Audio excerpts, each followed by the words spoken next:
Hello guys, welcome back to the channel. Today, I'll show you how to fix the VAN84 Valorant connection error. So let's get started. First, check if Riot Games servers are down. If they are, wait until the servers are back online. If the servers are working, close Valorant and the Riot client completely, then restart your computer.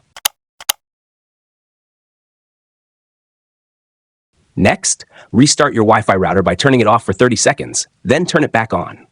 If the error still appears, press Windows R, type services.msc, and press Enter. Find the VGC service, right-click on it, and select Properties. Set the startup type to Automatic, then click Start. After that, click Apply, and then click OK.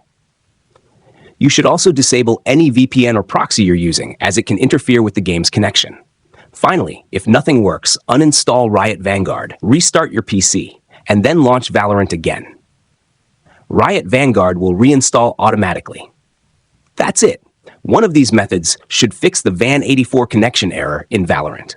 If this video helped you, don't forget to like this video, subscribe to the channel, and turn on the notification bell so you never miss another helpful tutorial.